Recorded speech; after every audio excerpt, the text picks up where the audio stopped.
जय हिंद दोस्तों।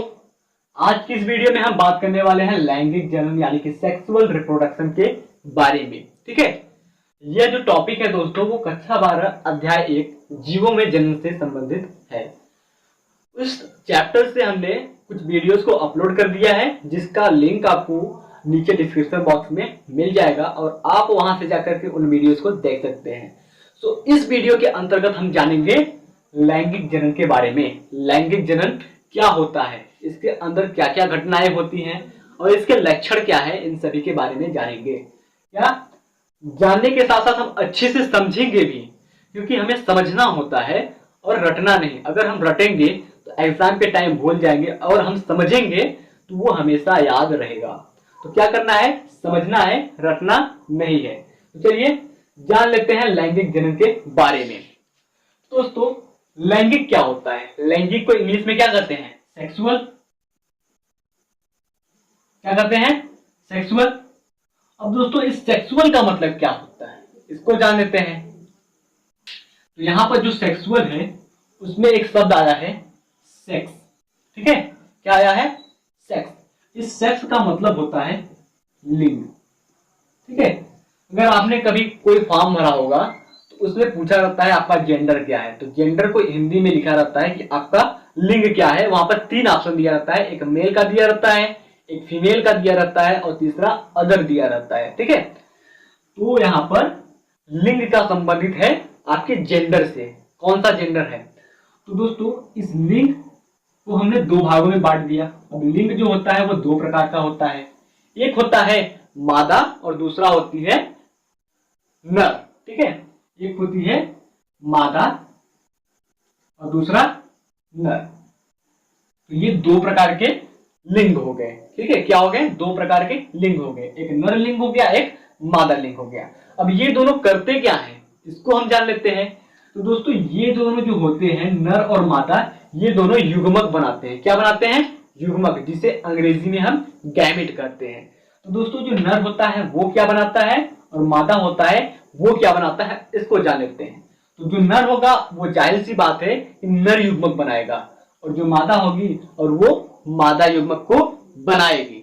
ठीक है, तो इन दोनों का युग्मक होता है उसका नाम जो होता है वो अलग अलग होता है। ठीक है, अब जो नर युग्मक बनाएगा, ठीक है, उसको कहेंगे शुक्राणु। नर युग्मक को कहेंगे शुक्राणु और जो मादा युग्मक होती है उसको कहेंगे हम अंडाणु, या फिर इसी को हम कहेंगे अंडा। ठीक है, इतना समझ में आ गया। अब जो नर जो होता है वो बनाएगा शुक्राणु और जो मादा होती है वो बनाएगी अंडाणु। अब ये जो दोनों शुक्राणु और अंडाणु है वो दोनों निषेचित होंगे। ठीक है, संलयित होंगे, यानी कि आपस में मिल जाएंगे और आपस में मिलने के बाद बना लेंगे जाइगोट यानी कि युग्मनज। ठीक है, अब कैसे बनाएंगे उसको हम जान लेते हैं। ठीक है, एक चित्र के माध्यम से। ये हमारा शुक्राणु है, ठीक है, और ये हमारा अंडाणु है, यानी कि ये हमारा मादा है और ये नर है। दोस्तों जो नर होता है, नर युग्मक यानी कि शुक्राणु होता है, वो चलायमान होता है, यानी कि गति करता है। ये कभी नहीं होता कि जो मादा युग्मक अंडाणु है वो चल करके नर युग्मक के पास आए। ठीक है, ये नहीं होता है। लेकिन जो नर युग्मक यानी कि शुक्राणु होता है वो चल करके हमेशा और हमेशा मादा के पास जाती है। ठीक है, तो ये जो शुक्राणु है वो चल करके जब मादा के पास आएगी, ठीक है, जब मादा के पास आएगा तो क्या हो जाएगा, ये आपस में जुड़ जाएगा। आपस में जुड़ने के बाद ये युग्मनज का निर्माण कर लेगा, जाइगोट बना लेगा। ठीक है, जाइगोट का निर्माण कर लेगा। तो समझ में आ गया। जब जाइगोट का निर्माण हो जाएगा तो उससे भ्रूण बनेगा यानी कि एम्ब्रियो बनेगा और एम्ब्रियो आगे चल के एक संतति के रूप में बदल जाएगा। आई होप इतना आपको समझ में आ गया होगा।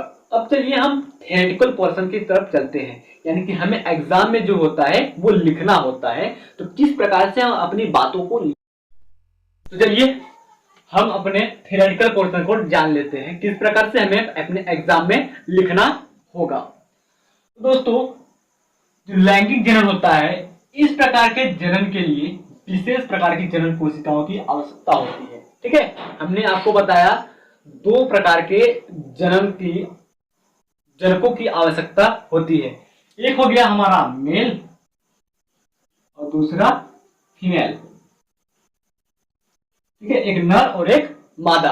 अब जिसका मेल होगा उस मेल का एक अलग जनन कोशिका होगा और जो फीमेल होगी उसकी एक अलग जनन कोशिका होगी। तो यही बात इस लाइन में कहा गया है कि इस जनन में विशेष प्रकार की जनन कोशिकाओं की आवश्यकता होती है।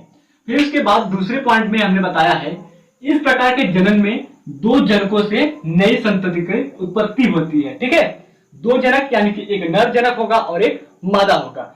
इन दोनों के जो गैमेट बनेंगे, ठीक है, गैमेट जो निकलेंगे, युग्मक जो निकलेंगे, एक का होगा शुक्राणु, एक का होगा अंडाणु।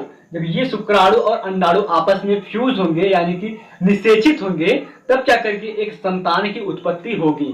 ठीक है, उसके बाद तीसरे पॉइंट में हमने बताया है कि इस प्रकार के जनन में विशेष प्रकार के जनन कोशिकाओं से 2 प्रकार के युग्मक बनते हैं। ठीक है, हमने ऊपर भी बताया कि जो विशेष प्रकार की जनन कोशिकाएं होती हैं वो अलग अलग जनकों की होती है। जैसे कि एक जनन कोशिका होगी मेल की यानी कि पुरुष का और दूसरा जनन कोशिका होगा मादा का। ठीक है, जब मादा का जो जनन कोशिका होगा वो बनाएगा अंडाणु और जो पुरुष का होगा वो बनाएगा शुक्राणु। ठीक है, अब दोनों शुक्राणु और अंडाणु जब आपस में संलयित हो जाएंगे यानी कि आपस में जब जुड़ जाएंगे तो बना लेंगे एक नए संतति, जायगोट बनाएंगे और जायगोट जो होगा वो भ्रूण के रूप में परिवर्तित हो जाएगा और उसके बाद एक नए संतति की निर्माण हो जाएगी। फिर उसके बाद चौथे पॉइंट में है ये युग्मक अपने व्यवहार के अनुसार नर और मादा बनाते हैं। अब ये पॉइंट आपको समझना है। ठीक है, कि युग्मक अपने व्यवहार के अनुसार नर और मादा बनाएंगे। ठीक है, चलिए इस पॉइंट को समझ लेते हैं। अब दोस्तों जो नर होता है यानी कि जो मेल होता है उसके युग्मक में पाया जाता है एक्स वाई। ठीक है, यहां पर हम लिख लेते हैं नर, इसमें पाया जाएगा एक्स और वाई, और जो मादा होती है इसमें पाया जाएगा एक्स एक्स। ठीक है, जितने भी संतति उत्पन्न होते हैं, ठीक है, चाहे वो नर हो या फिर मादा, वो सब निर्भर करता है नर पर, ठीक है, पुरुष पर। अब दोस्तों हमने बताया कि जो युग्मक होते हैं वो अपने व्यवहार के अनुसार नर और मादा बनाते हैं। ठीक है, वो किस प्रकार बनाएंगे उसको जान लेते हैं। अगर मान लीजिए इस नर का यक्स, ठीक है, इस नर का पहले हम अलग कर लेते हैं इसको एक्स और वाई, एक्स एक्स। इस नर का यक्स इस मादा के यक्स के साथ मिल जाता है तो यहां पर हो जाएगा 2 यक्स। ठीक है, फिर इस नर का वाई इस मादा के एक्स के साथ मिल जाता है तो हो जाएगा यक्स वाई। ठीक है, जैसे ही अगर नर का यक्स मिलता है, ठीक है, यानी कि पुरुष का जब यक्स मिलता है और स्त्री का तो यक्स दोनों है तो बन जाएगा स्त्री। ठीक है, अगर नर का वाई और स्त्री का एक्स जब मिलेगा तो बन जाएगा पुरुष। ठीक है, वही बात हमें चौथे लाइन में बताया कि जो युग्मक होते हैं वो अपने व्यवहार के अनुसार नर और मादा बनाते हैं। ठीक है, क्लियर हो गया इतना। अगर नर का यक्स मिलेगा मादा का यक्स मिलेगा तो बनेगा स्त्री, नर का वाई मिलेगा और मादा का यक्स मिलेगा तो बनेगा पुरुष। ठीक है, इतना समझ में आ गया। अब हम चलिए जान लेते हैं लैंगिक जनन के लक्षण के बारे में। लैंगिक जनन के लक्षण कौन कौन से होते हैं, कैसे पता चलेगा कि लैंगिक जनन की क्रिया हो रही है। चलिए दोस्तों अब हम जान लेते हैं लैंगिक जनन के लक्षण के बारे में। क्या प्रोसेस होगा, क्या लक्षण होगा कि जैसे हमें पता चलेगा कि इस जीव के अंदर लैंगिक जनन हो रहा है। ठीक है, तो चलिए नंबर 1 पर बात कर लेते हैं। जो लैंगिक जनन होता है इसके अंतर्गत नर और मादा यानी कि मेल और फीमेल दोनों सम्मिलित होंगे। ठीक है, बिना नर और बिना मादा के अगर इसमें से एक भी अब्सेंट है तो लैंगिक जनन की घटना नहीं होगी, वहां पर तुरंत अलैंगिक घटना होने लगेगी। उसके बाद हम दूसरे नंबर पर बात करेंगे, इन जनकों में अर्धसूत्री विभाजन होता है। जो नर होते हैं और मादा होते हैं, इसके अंतर्गत अर्धसूत्री विभाजन होता है। फिर उसके दौरान बनता है नर युग्मक, मादा युग्मक। नर युग्मक यानी कि स्पर्म, मादा युग्मक यानी कि ओवा। हिंदी में कहे तो शुक्राणु और अंडाणु बनते हैं। फिर उसके बाद हम चौथे नंबर पर बात करें तो लैंगिक जनन से उत्पन्न जो संतति होती है, यानी कि जो संतान पैदा होता है, वो अपने जनक से पूरी तरह समान नहीं होता है। ठीक है, हूबहू अपने माता पिता से नहीं मिलता है, लेकिन कुछ लक्षण उनमें समान होते हैं। जैसे कि गांव में लोग कहते हैं कि इस बच्चे की माता इसकी मम्मी से या फिर इसके पापा से मिल रहा होता है। तो ठीक इसी प्रकार जो अलैंगिक जनन होता है, उसकी जो संतति उत्पन्न होती है, वो अपने जनक से पूरी तरह से समान नहीं होता है, केवल कुछ ही लक्षण उनमें आता है। फिर उसके बाद लैंगिक जनन अधिकतर उच्च पादपों में तथा जंतुओं में पाया जाता है। अगर उच्च पादपों की बात करें तो वे गेहूं, गुलाब, मटर, ठीक है, इन सभी में पाया जाएगा। और जंतुओं की बात करें तो सभी जंतुओं में लैंगिक जनन पाया जाता है। आई होप दोस्तों आपको ये वीडियो अच्छा लगा होगा। अगर वीडियो अच्छा लगा है तो प्लीज वीडियो को लाइक कीजिए, और चैनल पर नए हैं तो प्लीज चैनल को सब्सक्राइब करके बेल आइकन को प्रेस कर दीजिए, ताकि हर वीडियो का नोटिफिकेशन आपके पास पहुंचे और वीडियो आप देख सकें।